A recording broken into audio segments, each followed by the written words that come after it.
Esse é mais um Deepcast, nosso bate-papo sobre design, inovação e percepção. E hoje primeiro a gente está falando do Skype, tá, gente? Então, caso qualquer dê algum probleminha aí de áudio, a gente já pede desculpa, mas é culpa da conexão.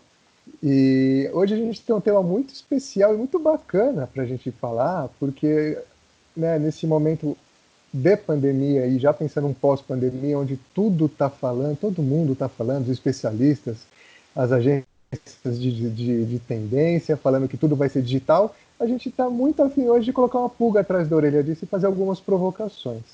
E para isso a gente trouxe aqui para bater um papo com a gente um grande amigo, consultor e agora empreendedor, o Maurício Niciano. Meu amigo, por gentileza, se apresente, por favor. Raoni, Daniel, tudo bem? É um prazer aí falar com vocês e participar do Deep com vocês. Bom, eu tive uma trajetória aí de mais ou menos 10 anos na indústria química, como executivo de marketing, passando por 3 empresas, e acumulei um pouco de bagagem aí nesse mundo B2B, mas na virada desse ano eu resolvi surfar aí algumas ondas diferentes e deixei o mundo corporativo para abrir uma empresa em diversidade e inclusão e também atuo como consultor de marketing. Então é mais ou menos isso que eu venho fazendo aí atualmente e um pouco do meu background aí dos últimos anos. Legal, Maurício. Para a gente começar nosso Deep de hoje, queria agradecer pela sua presença aí com a gente.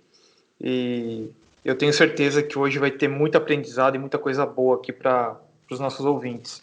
E a primeira pergunta, né? Eu queria que você contasse um pouco dessa trajetória no seu mundo, nesse mundo B2B aí, né? Você passou por algumas empresas multinacionais e eu queria entender como que foi um pouco, né, essa trajetória no marketing e um pouco das estratégias, o que você sentia desse mundo, né, desse mercado onde o B2B está com muita força, né? A gente vê hoje grandes empresas aí fazendo diversas ações bacanas e a gente vê que o marketing, o branding e a parte de comunicação a cada dia está tá chegando com mais força nessas empresas, né? Inclusive nas empresas químicas, né?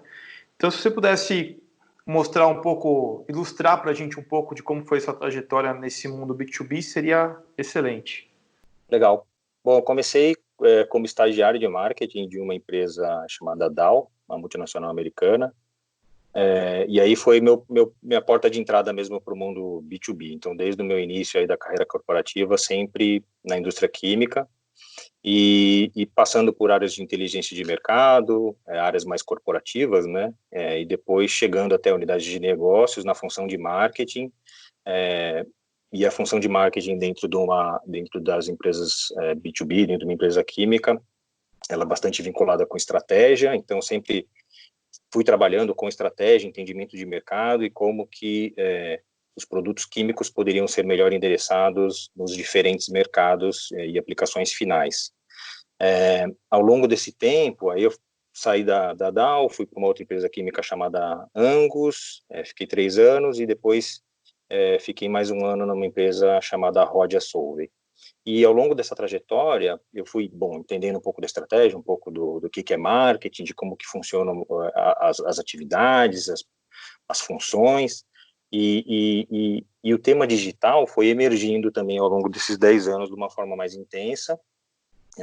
Chegou no B2B, eu acho que depois, né, do B2C, mas foi entrando em evidência e eu comecei a me interessar mais pelo assunto. E foi por isso que daí acabou sendo até tema da minha dissertação de mestrado, que eu concluí ano passado pela Fundação Instituto de Administração. Então, eu fiz o meu mestrado para entender um pouco o estágio de utilização dos conceitos de marketing digital na indústria química, como um exemplo de uma indústria B2B, né? Você estava na Angus nessa época, né? Que você terminou ou não? Quando eu comecei, eu estava na Angus, e aí eu transicionei para a Rodia Solvay, já tinha concluído meu estudo, mas defendi mesmo a minha dissertação quando eu já estava justamente migrando de uma empresa para outra. Ah, legal. E você também fez um curso bem bacana na Digital House, certo? Sim. Aí o que aconteceu? A minha dissertação é o mundo acadêmico, né? Então eu vi muito artigo científico e a minha pesquisa, obviamente, acabei coletando dados das empresas, né? Então tinha uma aplicabilidade prática, mas ela era mais acadêmica e num nível mais estratégico. Então eu estava buscando entender o que os executivos de marketing faziam de marketing digital como parte da estratégia de marketing como um todo, né? Então, justamente esse perfil mais estratégico, eu acabava não chegando tanto na parte de implementação, a parte mais mão na massa mesmo. Então, por exemplo, eu tinha um resultado lá de que é importante você fazer um anúncio pago no Google, por exemplo, tá? Então, isso surgia como uma necessidade estratégica, às vezes, atrelado a uma estratégia, mas eu fiquei com um pouco de curiosidade para saber como que isso é de fato implementado na unha mesmo, né? Então, você chegar lá e abrir o Google e criar uma campanha e fazer o gerenciamento da campanha e tudo mais, né? Então, é realmente uma parte mais de implementação e como eu tinha essa curiosidade, eu acabei fazendo esse curso de marketing digital na Digital House para ter um pouco dessa percepção, desde os quesitos mais estratégicos até como que isso é implementado lá na ponta. Legal. Raoni, quer? Muito, muito. Maurício, eu vou te fazer uma pergunta um pouco cabeluda e eu já entendo que não tem uma resposta pontual. Isso quer dizer que não tem certo ou errado, tá? Tem contextos. Mas eu acho um pouquinho bizarro até, principalmente pensando em B2C, claro que a gente está falando de B2B. Mas no B2C eu sempre tenho essa impressão de que marketing digital é a cereja, não é só a cereja do bolo, mas é o bolo inteiro. Sem marketing digital, o seu negócio vai para o beleléu. E assim, pensando no B2B, marketing digital é de fato essa última bolacha do pacote, né? Onde entrou Deus e falou, agora vai ser tudo metrificável, eu coloquei, anunciei no Google, vou aparecer, vou converter todo mundo que eu preciso. E eu vou empaquitar todo mundo a partir de agora. É isso, a gente é fera, a gente é foda. Eu queria um pouco ouvir a tua opinião. O que é de fato marketing digital dentro de um ambiente tão competitivo e de uma linguagem tão técnica quanto o B2B? E os limites de métrica que existem. Porque uma coisa é eu falar de uma jornada de compra onde eu vou vender uma bolacha uma bolacha premium de 10 contos. Bolacha é um péssimo exemplo, mas enfim, qualquer coisa de B2C. E outra coisa é eu falar de uma jornada onde eu tenho contratos que podem beirar aí a casa do milhão. Né? E tem o pescoço de alguém ali na forca, né? Pronto, caso dê alguma coisa errada para ele, alguém vai ter que pagar por isso. Se você puder comentar um pouco, e sem filtro, tá? Eu queria muito ouvir tua opinião sobre isso. Tá. Nossa, tem um mundaréu de coisa aqui que foi passando pela minha cabeça que eu gostaria de comentar, então vocês vão me interrompendo aí, vão me direcionando um pouco, mas quando você começou a fazer a sua pergunta, do marketing digital ser a cereja do bolo, ou o bolo inteiro, e que agora marketing digital é o marketing, né? Eu lembro de uma palestra que eu participei, e o slide estava assim, do lado esquerdo, marketing tradicional e versus o marketing digital, e por que o marketing digital era tão melhor do que o marketing tradicional. Eu confesso que eu fiquei um pouco ofendido até quando a pessoa começou a explicar um pouco a lógica do que ela estava querendo dizer, porque eu acabei achando que ela estava tratando o marketing de uma forma muito simplista, de que basicamente era o ferramental online é o novo marketing, né? Era a essência.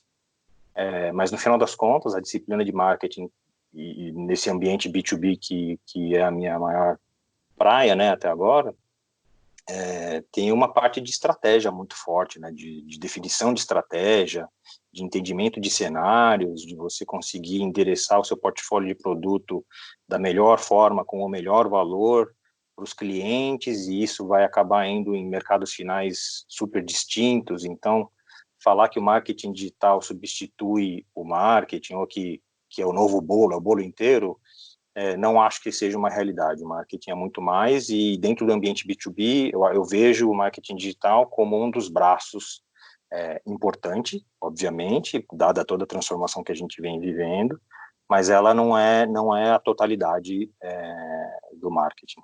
Então, isso foi a primeira coisa que me veio à cabeça.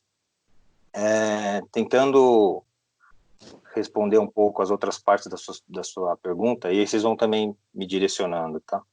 O B2B, ele tem muitas particularidades, né? Você mesmo já comentou algumas, e isso acaba também impactando um pouco na forma como o marketing digital vai auxiliar, e onde pode ter, assim, eventuais barreiras de que não é o marketing digital que vai ser a solução para tudo, né?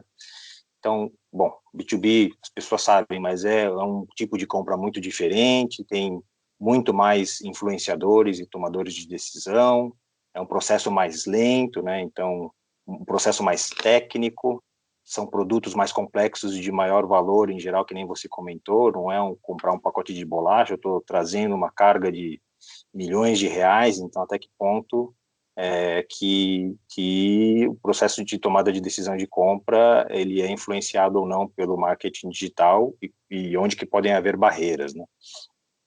Do meu ponto de vista, como eu já falei, não substitui, marketing digital não é tudo na indústria B2B, ela tem uma parte de relacionamento humano, de face-to-face mesmo, das características técnicas, que eventualmente o marketing digital não vai cobrir tudo.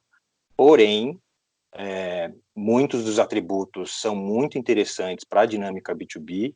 Eu acho que ainda o marketing digital não é explorado na sua totalidade pelas empresas, por uma grande parte das empresas B2B, muito pelo contrário, eu acho que ainda está de uma forma até incipiente. A gente vê bons casos, empresas fazendo iniciativas muito interessantes, mas arrisco a dizer que a maior parcela aí ainda num estado um pouco mais embrionário ou intermediário.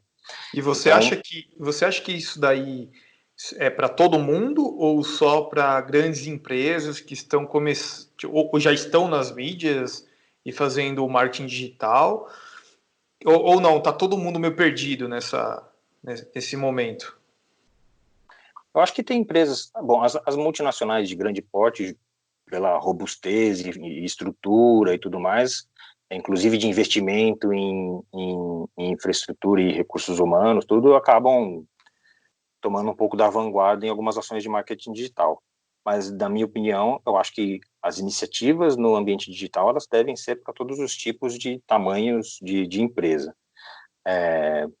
E depende muito dos objetivos estratégicos, né? Então, quanto que o marketing digital vai ser relevante, talvez dependa bastante também dos objetivos estratégicos. O fato é que o próprio perfil do comprador B2B está mudando, é um perfil que já mais familiarizado com tecnologia, que vai buscar informações no ambiente online, que vai ser influenciado por esse conteúdo que ele encontra nas redes. Então, se uma empresa totalmente ausente ou não considera isso como uma parte importante da sua estratégia de marketing, ela pode ficar para trás em relação aos concorrentes. E aí isso independe do tamanho da empresa, né?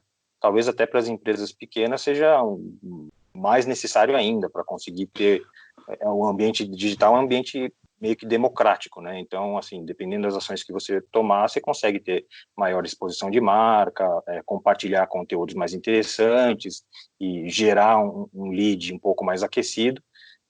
Então, eu acho que aí são ações necessárias, não exclusivas, obviamente, como a gente já vem comentando, mas necessárias para todas as empresas, dadas as transformações que estão acontecendo agora. E foi uma coisa muito interessante, né? É bom para quem está ouvindo a gente que marketing digital não se resume apenas em enviar lá meia dúzia de newsletter e estar presente no LinkedIn e Instagram, correto? Exatamente. Então,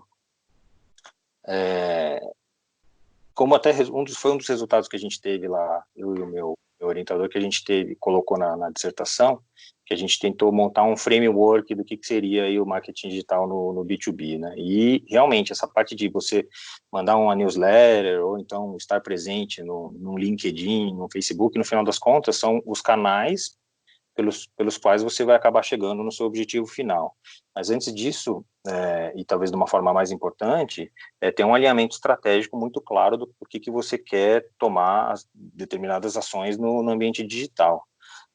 Então, se eu vou mandar uma newsletter, qual que é o meu objetivo, se eu vou participar de alguma rede social, o que é que eu vou buscar compartilhar.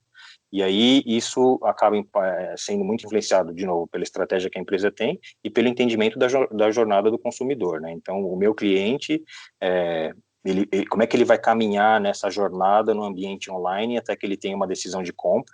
E aí, até voltando um pouco para a pergunta do Raoni, assim, dificilmente a tomada de decisão ela vai ser 100% online, pelo menos hoje. Obviamente que assim, pode acontecer, como resultado da minha pesquisa, alguns entrevistados até comentam de que foi de cabo a rabo no processo de tomada de decisão em ambiente online, principalmente para produtos mais comoditizados, que você não precisa ter um referencial técnico mais apurado, né? Mas, enfim, tem, antes de você escolher qual é o canal e como é que você vai efetivar, é muito importante você ter esse alinhamento estratégico com a sua estratégia corporativa, estratégia de marketing, e entender o seu cliente e como que os canais digitais vão tocar e traduzir essa sua estratégia para os olhos dos clientes, né? Legal. E Tudo bem. Maurício, deixa eu te fazer uma outra pergunta um pouco cabeluda, que é... E agora eu tô muito mais até assim um pouco sem filtro até de te perguntar isso, já que você agora está vestindo uma roupa de empreendedor, né? Então não teremos problemas políticos. Eu queria ouvir assim da tua experiência, tá? Tanto da sua pesquisa quanto do dia a dia de mercado que você teve.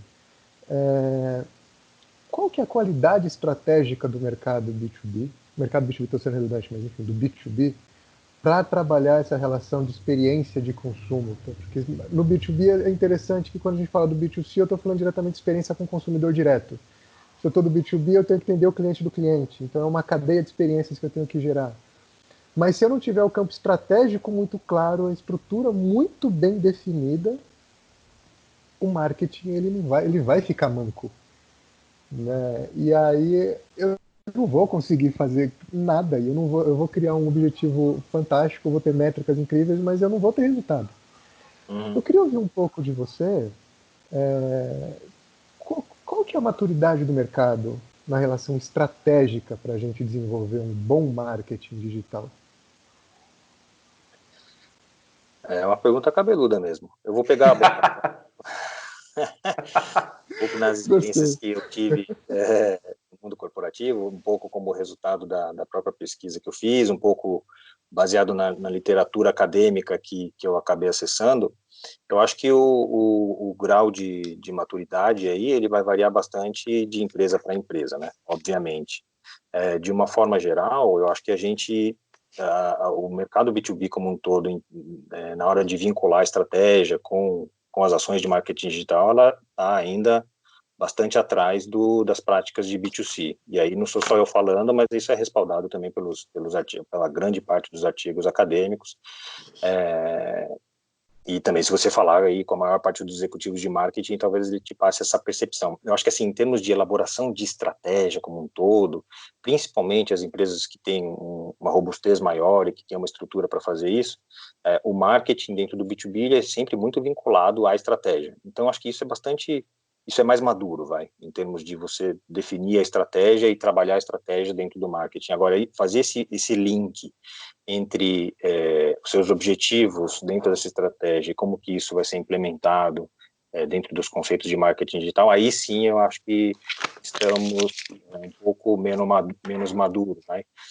Algumas empresas, elas são mais vanguardistas mesmo, então seria injusto eu falar que, putz, como médio aí é um nível baixo de maturidade, quando você já vê empresas dentro do ambiente B2B montando marketplaces, por exemplo, que até é uma realidade que as pessoas questionam, pô, mas como é que você vai fazer com a parte regulatória? Como é que você vai fazer com fracionamento? Então, existem um monte de poréns aí, típicos da dinâmica B2B, que aparentemente não podiam ser resolvidos dentro de uma dinâmica online de um marketplace, e que já estão sendo endereçadas, né? Então, algumas empresas já estão tocando temas diferentes dentro da realidade digital, porém, como uma média, eu acho que, assim, até como fruto dos resultados aí da minha pesquisa, é um estágio intermediário de utilização. Existem práticas de marketing digital, algumas dessas práticas tem uma sustentação estratégica, mas não necessariamente com o entendimento completo do porquê que você está tomando aquelas ações e o que você vai fazer com aquelas ações. Então, você vai gerar um monte de dados, como é que eu vou tratar esses dados, como é que eu vou utilizar, como que isso corrige minha rota, será que eu estou, de novo, endereçando corretamente a necessidade do meu cliente, a jornada de compra do meu cliente. Então, acho que, assim, existem iniciativas, mas ainda muita coisa a ser construída. Cara, isso me lembrou uma coisa que eu até discuto bastante aqui na agência, que é a questão de posicionamento. Porque tem um fator muito importante ali, que pode ser no marketing digital, no marketing que hoje as empresas têm, né, dentro das organizações, que é o marketing de mercado e por aí vai, mas eu vejo que o posicionamento é uma coisa que muita gente fala hoje, eu estou posicionado desta forma, minha empresa está posicionada dessa forma. E muitas vezes, quando ela vai para o ambiente digital, ela não leva esse posicionamento, né? Então, assim, tem alguma... Às vezes, para ter um buraco negro ali que se perde muita coisa. E assim, eu vejo que aí abre margem até para os concorrentes fazerem melhor e tomar talvez uma posição ali que a empresa deveria estar surfando ou nadando de braçada por muitas vezes, né? Então, assim, queria que você explicasse também um pouco de posicionamentos, qual que é a relevância do posicionamento dessas empresas dentro desse ambiente digital, porque senão todo mundo vai ficar todo mundo igual, copiando de todo mundo, na minha opinião, talvez. E assim, né, quais são os benefícios de você ter um posicionamento forte, né, nesse ambiente digital, e se dentro aí da sua trajetória dessas empresas, você conseguiu mensurar algum tipo de valor percebido dessa marca mesmo, ou das ações que você criou dentro desse meio digital. Legal. Bom, de novo, várias coisas pipocaram aqui na minha cabeça, mas eu vou tentar endereçar aí de uma forma Isso é ótimo. estruturada. Primeiro que, assim, às vezes você falou que às vezes acaba havendo até um conflito aí do posicionamento de marca, como é que as empresas atuam nisso. Eu acho que existem muitos influenciadores aí para diferentes dinâmicas, né? Então, de cara me vieram duas ideias aqui. A primeira é de que, principalmente para as empresas que são globais, as multinacionais. Então, às vezes você tem uma estratégia corporativa de marca e aterrissar isso nas diferentes geografias pode ser um desafio. E aterrissar isso nas diferentes geografias ainda, nas diferentes plataformas digitais, pode ser um desafio ainda maior. Então, acho que existe essa complexidade aí entre as empresas globais e as diferentes realidades regionais e locais, né? Então, isso já pode causar aí um pouco de turbulência e até a estratégia no ambiente digital pode variar. Às vezes, as empresas têm uma autonomia aí para algumas ações no ambiente digital, não necessariamente 100% alinhadas com o que é feito globalmente, e isso também pode causar um certo desconecte.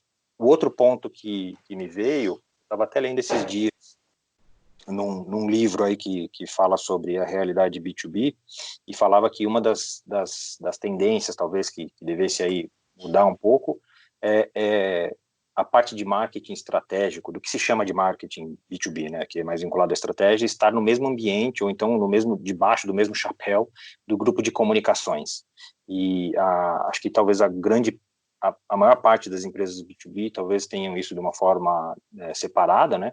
Então você tem um grupo de comunicações que vai cuidar aí da parte de comunicação corporativa, comunicação interna, e você tem o grupo de marketing que vai criar a estratégia de como a empresa quer comunicar os seus produtos e atingir os seus clientes, e não necessariamente conversando ou fazendo todos os alinhamentos com o grupo de comunicações.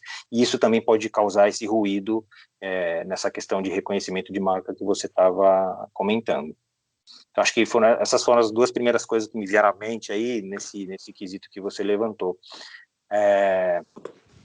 E a segunda parte da sua pergunta, que era mais relacionada também com a parte, com os aspectos achados que eu tive lá na minha dissertação, na pesquisa,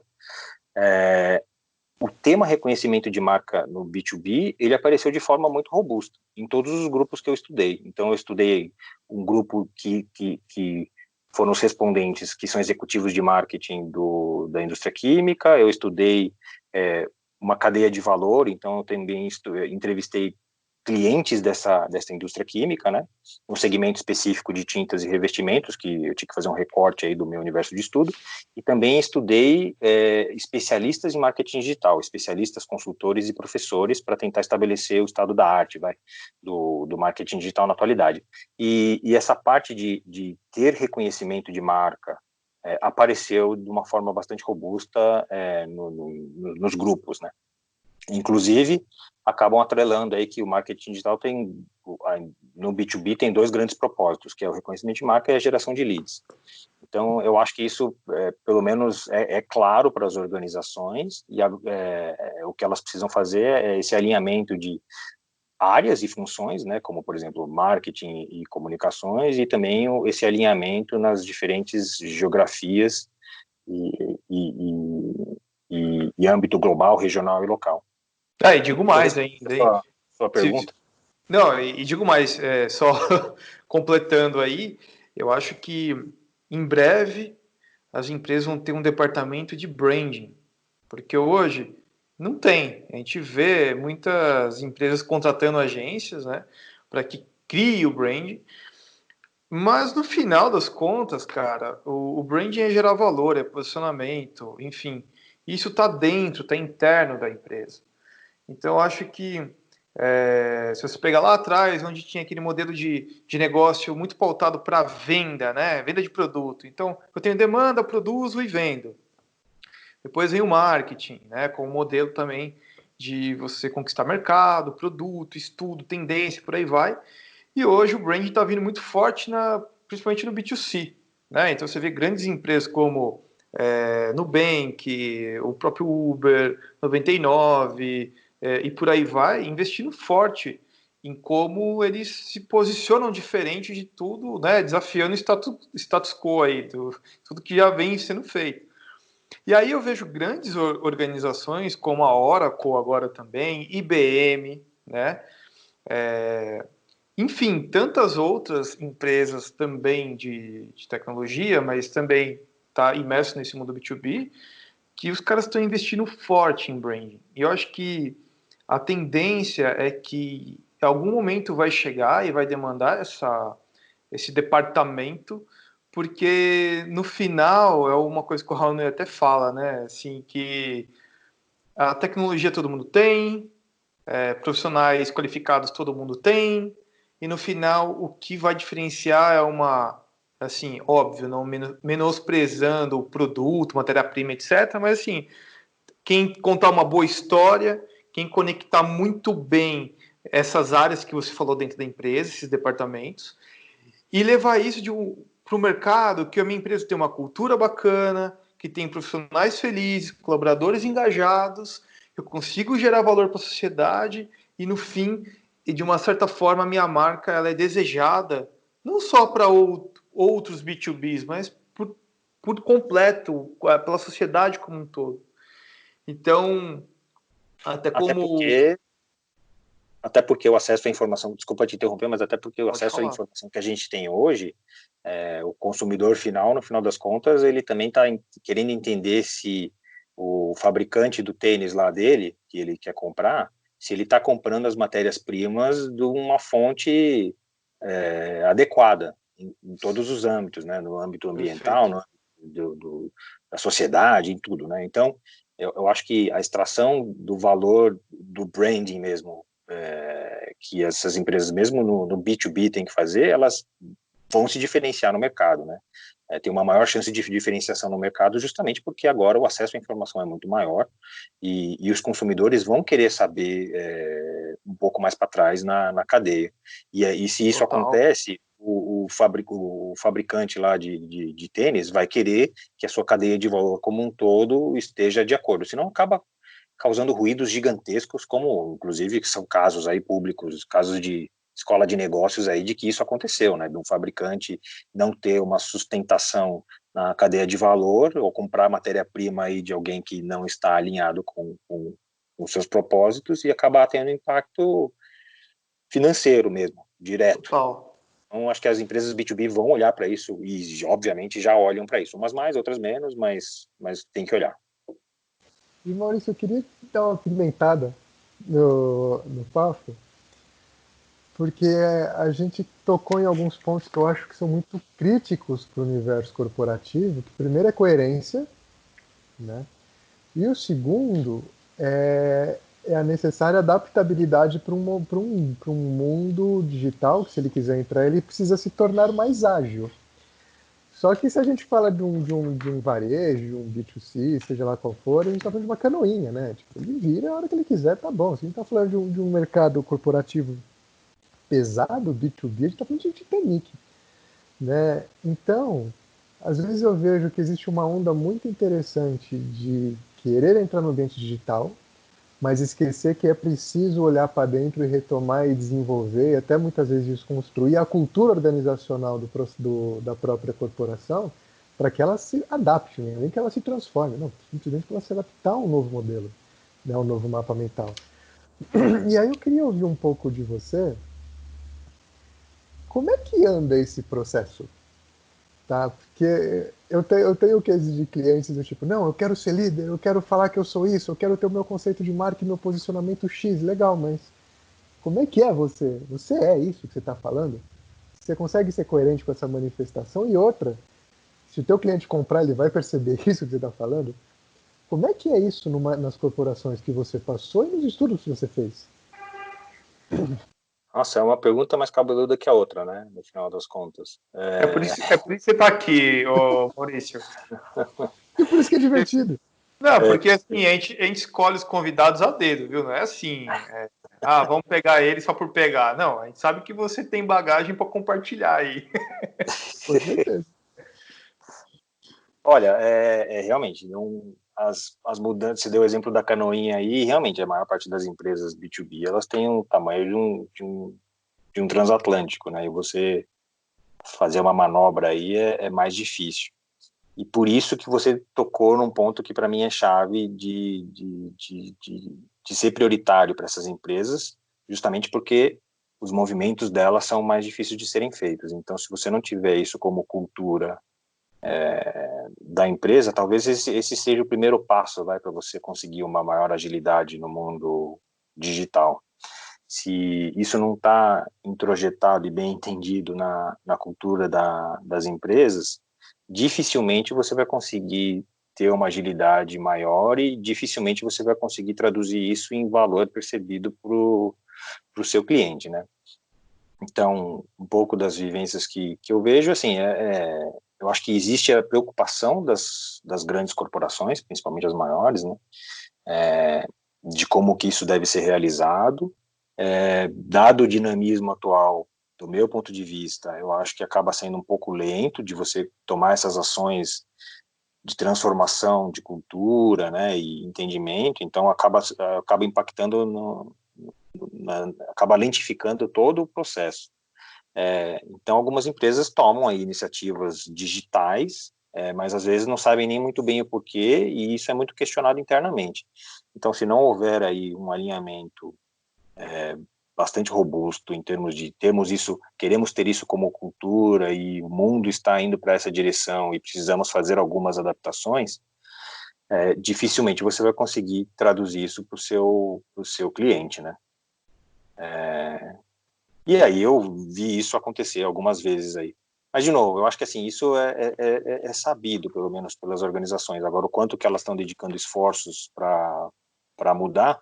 E aí e também existem, assim, 1 milhão de variáveis, né? No final das contas, você pode colocar aí, de novo, como eu falei, tem o quesito global versus local, às vezes tem o quesito de ser uma empresa mais commodity ou uma empresa mais de especialidade.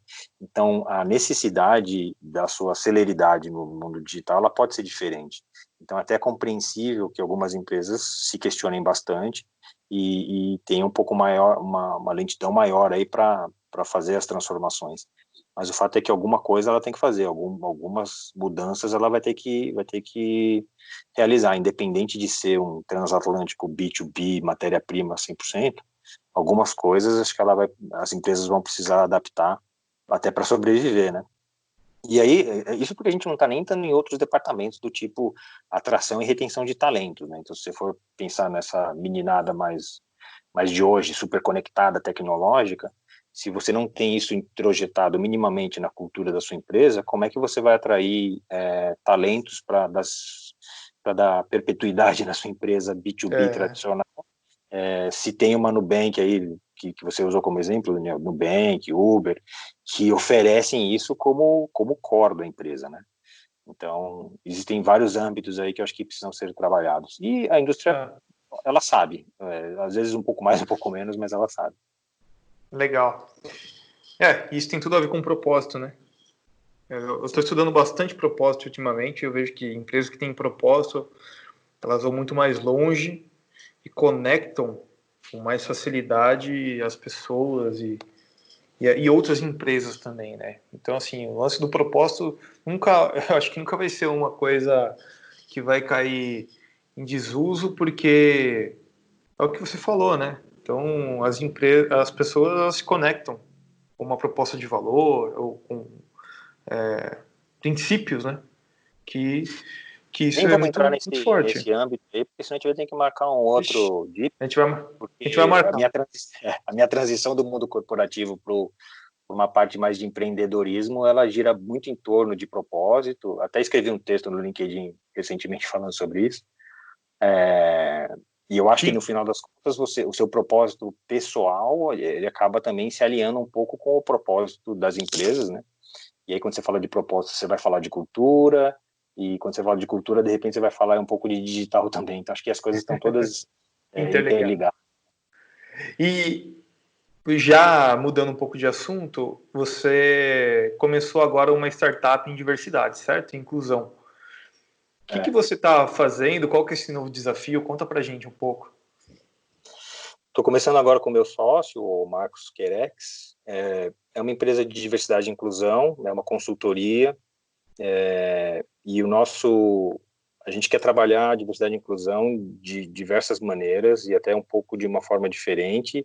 Uma dessas formas diferentes é ter uma robustez de dados, então a gente também quer ter um viés tecnológico e de análise de dados para conseguir processar aí e suportar as decisões corporativas em diversidade e inclusão.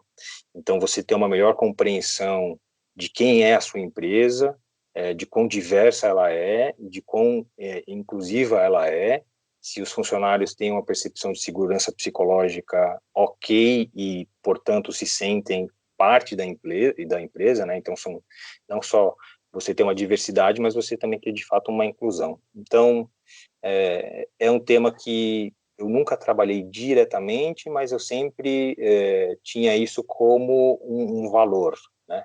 Então, no final das contas, calhou de casar perfeitamente. O meu sócio já vinha trabalhando nessa temática, eu também revisando um pouco dos meus propósitos e querendo fazer alguma coisa mais voltada para pessoas. E acabei aí tomando essa decisão de mudar um pouco. Então, no final das contas, é uma empresa uma consultoria que vai trabalhar, apoiar as decisões estratégicas neste tema, nas corporações, fundamentada em dados, mas também de uma forma humanizada. Então, não é só olhar números, mas também ter números para você conseguir tomar decisões coerentes e pragmáticas, mas com uma percepção humanizada desses números. E aí, assim, o tema em si já pede essa humanização, né? E aí que as corporações consigam tomar melhores decisões sobre diversidade, inclusão e pessoas. E já tem nome essa empresa? Diversitera. Tá pra sair aí. Mais um Ah, par de dias e a gente lança no mercado. logo tá aí. Então, quando lançar, a gente vai colocar no link aí para todo mundo ver. Se tiver artigo, site, enfim, você manda pra gente que a gente vai divulgar com muito prazer, né, Raoni? Ah, Boa. com certeza, ainda mais com um tema desse tão necessário, principalmente agora, tudo que está acontecendo, né, o mundo precisa se adaptar, É, se reinventar. Né? E aí, Maurício, exatamente. já que você está com esse tópico, para mim é muito caro, né? Seja como educador, como empresário, como negro, isso para mim é muito valioso. Todo mundo que busca alguma proposta e alguma ação de fato que tenha um resultado pontual, estruturado e plausível, né? A gente que tá, todos aqui, né, já trabalhamos no mercado de beleza há muito tempo, e a gente vê que tudo que a gente vê é muito estético, ele é muito raso, né? Que, pensando nesse mundo pós-pandemia, né, não só no pós-pandemia, mas no pós, tudo que está acontecendo, né, e que não vai ter retorno sobre a relação racial, você enxerga que a sua startup ela vai ter mais espaço por causa desse ambiente, entendendo que agora não dá mais para tratar relações de diversidade como marketing institucional, né? De fato, ela precisa ter início, meio e fim, ela precisa ter um resultado prático. Como é que você enxerga a tua startup nesse novo ambiente? Nossa, essa pergunta é super legal, super interessante e já tem até alguns artigos aí de mercado falando sobre esse tema, né? Do quais serão os impactos de uma pandemia como essa dentro da temática de diversidade e inclusão nas empresas. A princípio, esses dois artigos que eu estou comentando são de consultorias globais. Eles até iniciam a conversa falando que existe uma grande possibilidade de que esse tema acabe ficando de lado dentro de todas as prioridades que as empresas vão ter que ter para conseguir emergir de novo pós-pandemia. Porém, são justamente essas empresas que têm aí políticas bem estruturadas de diversidade e inclusão que podem sair na frente numa retomada, e por diversos motivos. Então, existem aí comprovações de estudos, sim, estudos acadêmicos, né, mostrando que se você tem uma diversidade maior, você tem resultados financeiros melhores. Então, já existem pesquisas que atrelam isso em empresas que têm políticas mais estruturadas de diversidade e inclusão, elas têm retorno financeiro melhor. Então, você tem, porque você tem multiculturalidade, você tem diversos pontos de vista, você consegue ter mais criatividade, você consegue gerar mais inovação. E aí que são pontos que são fundamentais para uma empresa conseguir sair de uma situação tão crítica como é essa que a gente está vivendo agora. Então, apesar de, num primeiro pensamento, num primeiro debate pronto, aí, poder parecer que esse tema de diversidade e inclusão possa ficar de escanteio no momento que a gente está vivendo hoje, é justamente o contrário. As empresas, a perspectiva é que as empresas que já têm isso de uma forma estruturada e que continuem tomando as ações de maior diversidade e inclusão, elas vão ter vantagem competitiva nesse cenário de pandemia. Então, para responder a sua pergunta, eu entendo que o cenário ele é positivo para uma consultoria, para uma empresa que está abrindo agora dentro dessa temática, tendo em vista que o valor percebido das diferenças vai somar muito por uma retomada das empresas após a pandemia. Legal. E aí eu queria... Você quer fazer uma pergunta, Daniel? Não sei se eu te interrompi. Não, pode seguir, que eu tô com outras perguntas aqui. Não tão cabeludos igual a sua, mas eu tenho algumas perguntas. E aí, Maurício, eu queria pedir a gentileza de você dar um puxão de orelha, como consultor, tá? Agora, para as empresas que têm uma pseudodiversidade, né? E eu digo isso assim porque eu tive a oportunidade, o privilégio de trabalhar numa instituição onde eu vi grandes empresas recrutando uma leva de estagiários simplesmente do universo da diversidade, simplesmente para mostrar para os sócios, olha, contrato pessoas da diversidade, meu compliance está redondo. Só que aí acaba o programa de estágio, vai todo mundo embora, ninguém teve nenhum valor agregado daquele processo. E aí você vê que existe de fato uma grande massa de manobra, né? E as empresas levantam aquela bandeirinha do tipo, eu sou da diversidade, tal, tal, tal. E você vê que não é, e assim, e você vê que cada vez isso vai pegando e vai ficando mais transparente e vai ficando mais arriscado, porque não dá mais para ver não vou citar nomes, mas assim, empresas gigantescas falando que trabalham para a diversidade, mas no final das contas elas querem marketing institucional para mostrar para os sócios majoritários que de fato, olha, eu tô na moda. Que puxão de orelha você poderia dar para essas empresas? E eu tô me segurando para não falar porque, tipo, aqui é. Olha, a gente falou de propósito, falou de cultura, né? Eu acho que são temas aí que no final das contas, talvez esse fosse o puxão de orelha, né? De falar menos e talvez fazer mais, e que isso esteja 100% alinhado com a sua cultura, então que não seja uma propaganda hipócrita e enganosa, né? Eu acho que quando ela é bem feita, eu acho que sim, a empresa deve utilizar isso como ativo mesmo e fazer a propaganda, né, de que a empresa tem e adota políticas muito interessantes nesse tema de diversidade e inclusão. Então, eu acho que se for de uma forma honesta, é válido, é super válido.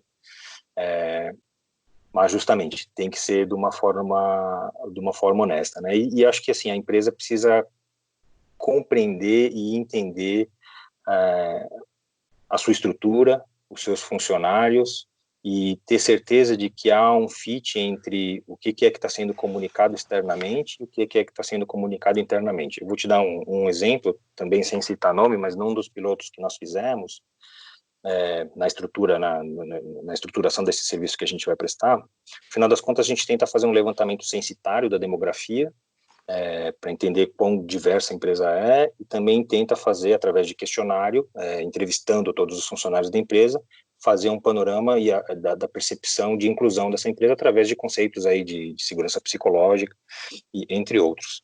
E foi interessante que um dos pilotos é uma empresa que levanta a bandeira bastante, mas que isso nos resultados que a gente teve não apareceu de uma forma tão evidente quando a gente tentou fazer um mapeamento da sensação de inclusão das pessoas. Então ficou bastante claro de que determinados grupos minoritários olhavam a comunicação dessa empresa externa, levantando bandeira, e não viam isso de uma forma efetiva internamente. E aí, tentando entender um pouco, numa entrevista mais de profundidade, uma dessas pessoas realmente falou, a gente até falou que não estava de acordo com na forma como ela estava fazendo determinada propaganda, relacionado a um dos grupos minoritários, mas a gente não foi ouvido, por exemplo. Então, acho que pode haver um desconecte entre o que está sendo comunicado externamente e como é, de fato, a cultura da empresa. Então, talvez, se o puxão de orelha tivesse que ser feito, vamos levantar a bandeira e fazer toda a propaganda quando, de fato, isso comunicar internamente, né? Tiver respaldo interno. Aplicado, né? Aplicado de fato e testado também, né? Com todos, para ver se todo mundo tá sendo ouvido e está tendo o devido espaço, né? Mas é um tema caro, né? Eu tenho que falar assim, que assim, se perguntar muito mais coisas conceituais, aí às vezes até esbarra em algumas coisas aí, porque assim, é muito mais uma afinidade que eu tenho com o tema. Eu não trabalhava diretamente, mas é um pouco da minha percepção, um pouco do que está fundamentando, embasando um pouco essa empresa que a gente está montando, né? Mas, cara, olha, parabéns, porque só de ter pessoas que estão com essa iniciativa, a gente já ganha muito, né? A sociedade, as pessoas, enfim, é um valor imensurável, porque a gente sai do âmbito ali que só de empresas ou consultores que visam só lucro para empreendedores e startups que visam um futuro melhor para todos, né? Então acho que isso, putz, de verdade, parabéns e que dê muitos frutos essa nova jornada aí, essa startup que vocês estão criando. Mas o B2B e o marketing digital continuam sendo muito de interesse meu. Acho que foi tanto tempo nessa indústria que assim não tem como você falar, não, agora eu quero fazer outra coisa. É que eu tenho uma visão aí de carreira e futuro do trabalho, e eu acho que a gente vai ter que ser plural nas nossas formações, nas nossas iniciativas, realmente ter um portfólio de atividades, né? Então, eu também não quero perder tudo que eu construí até agora como bagagem de marketing digital e B2B, não é uma coisa que eu espero perder. Então, meu interesse continua também, e eu acho que tem até alguns impactos positivos aí, inclusive na forma como eu vou construir a comunicação e as estratégias de marketing da minha própria empresa. Com certeza. E já indo para o final aqui, né, Raoni, uma pena, porque o bate-papo está muito gostoso, está muito legal. É tão legal colocar fogo no parquinho aqui, gente, vocês souberam. Não, e o convidado é bom, né? Ele responde à altura o negócio. É brincadeira. Incrível. Mas pegando um pouco de tudo que nós conversamos hoje, que eu acho que é muito legal, deu vários insights aqui para mim. Eu queria que você comentasse um pouco, na sua opinião, voltando para o marketing digital, né? Com toda essa sua experiência aí. Beleza. E uma empresa que não investe, não tem uma previsão ali no budget dela com investimentos em marketing. Às vezes o próprio marketing nem tem muito budget, né?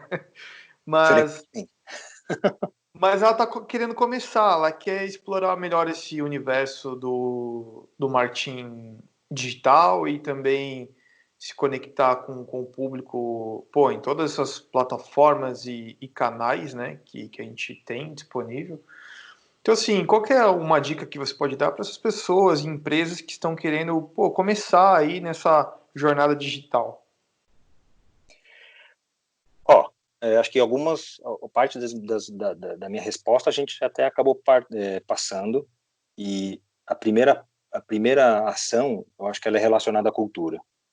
E a gente acabou tocando nesse tema, né? Então, acho que, de novo, pouco vai adiantar achar que você precisa estar no mundo digital, e isso significa fazer post no Instagram, LinkedIn e Facebook, pagar um anúncio patrocinado do Google e achar que o resultado vai aparecer simplesmente.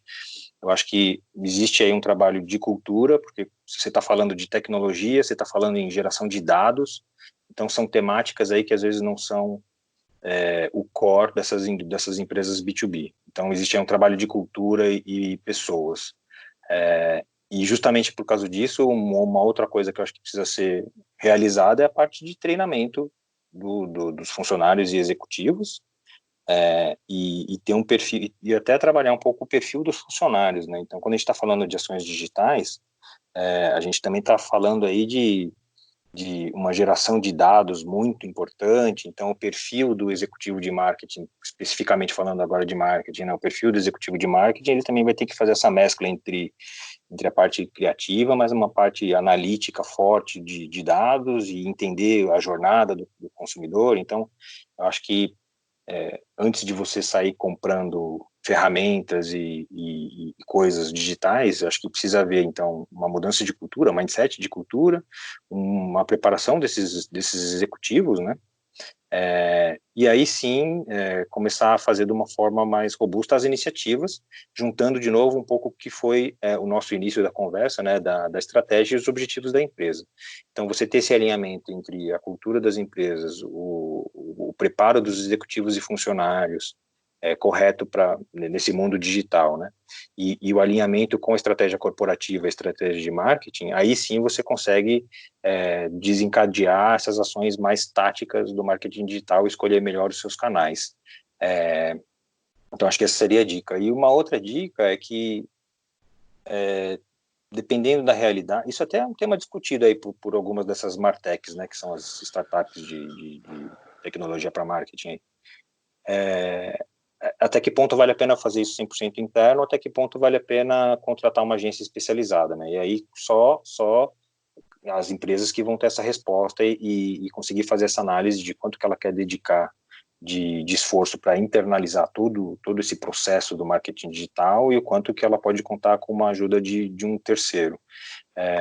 Isso, do ponto de vista de implementação, eu acho que pode ser uma questão que a empresa pode decidir, mas o fato é que toda essa parte aí de alinhamento de cultura, estratégia e pessoas, ela deve ser feita de qualquer maneira, né? E a parte de você conseguir executar de uma forma mais ágil, talvez, ou até menos custosa, aí você tem que fazer esse balanço entre eu quero internalizar, isso é core, isso é importante para mim, ou então eu quero contar com com uma agência que me suporte nessas iniciativas. Então, acho que essas são algumas das dicas aí que eu daria aí como fruto um pouco da minha experiência, um pouco da minha vivência. Eu vi barreiras aí de cultura, vi barreiras de pessoas que conseguem entender o valor, mas não conseguem também querer investir. Então, existe aí todo esse mix que precisa ser resolvido. Mas, Maurício, eu estou começando agora, eu não entendo nada de marketing digital. Vai adiantar eu pedir para um assistente ou alguém lá postar uma meia dúzia de posts por semana no meu LinkedIn ou no meu Instagram? Isso vai me ajudar, cara? Ou isso, eu vou bombar de vender, eu vou conectar muita gente? Como que, cara, eu preciso de uma fórmula mágica. Existe essa fórmula mágica? Não existe fórmula Não mágica, existe não fórmula existe, mágica, pessoal. não existe trabalho fácil.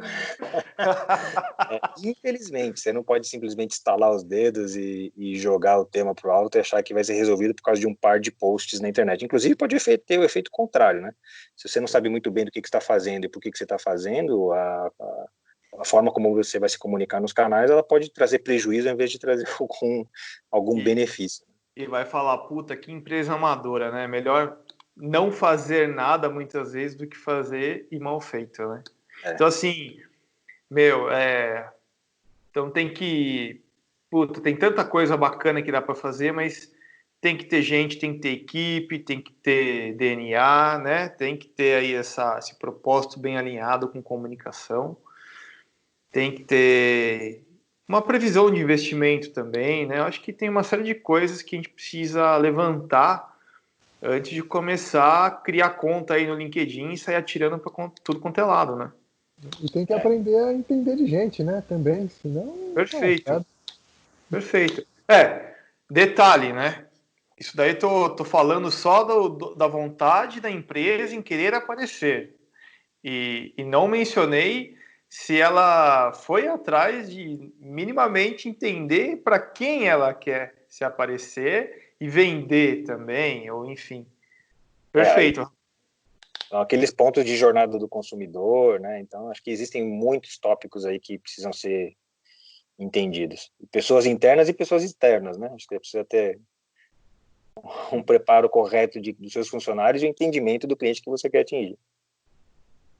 É isso aí. Eu acho que o desafio é enorme, porque hoje a gente dorme e acorda amanhã tem uma nova plataforma, né? Tem uma nova mídia. Tem até um tempo atrás, o que era TikTok, né? Hoje tá todo mundo falando TikTok aí. E aí, como que eu lido com a situação? Até ontem também, a régua de comunicação, de marketing, eu via muito para franquias, varejo pedindo para gente. Hoje não, cara. Hoje a automação é coisa básica. Se você não tiver uma automação ali para criar uma conexão com o público, parece que não anda a coisa. Essa é uma outra dica que você tá falando e me lembrou aqui, assim, apesar da gente ter falado aí que não é só estalar os dedos, não existe fórmula mágica e tudo mais, mas o fato é que acho que as pessoas precisam fazer. Essa é outra dica, tipo, você tem que começar a fazer de alguma forma. É óbvio que não sair fazendo de forma desordenada, mas você tem que dar o start, né? Porque senão, o salto que você vai ter que dar entre o analógico, entre aspas, e esse mundo altamente transformador, que surge uma nova plataforma aí a cada dia, o salto que você vai ter que fazer entre um e outro é gigantesco. Então, o fato é que você tem que começar, senão pode ficar muito, muito para trás, né? E testar também, né, Maurício? Tem que testar. Existe como eu criar um marketing digital sem testar? Acho que não, né? Não, e acho que essa é uma das vantagens do marketing digital. Você consegue fazer testes, mensurar, corrigir, então testar e falhar rápido e corrigir rápido, né? Então acho que essa é uma das vantagens de algumas das ações do marketing digital. Muito bem, cara. Raoni, quer fazer a última pergunta? Gente, eu adoraria fazer um monte de perguntas, mas já está 1 hora já. E aí eu queria realmente, né, primeiro agradecer imensamente, Maurício. Cara, foi incrível ouvir alguém com uma visão tão pé no chão, tão crítica e tão criativa sobre o processo de marketing digital e os impactos reais que isso gera. Né? Então, do meu lado aqui, fico com uma imensa gratidão, foi um prazer te ouvir e realmente espero que a gente possa ter alguns outros dips com você para a gente pôr mais fogo no parquinho. E eu acho que esse é o bacana da gente ter um espaço para a gente provocar. Então, muito obrigado, foi realmente incrível. Eu que agradeço, uma super oportunidade de vir conversar com vocês sobre temas diferentes, variados, mas espero que tenha agregado alguma coisa aí.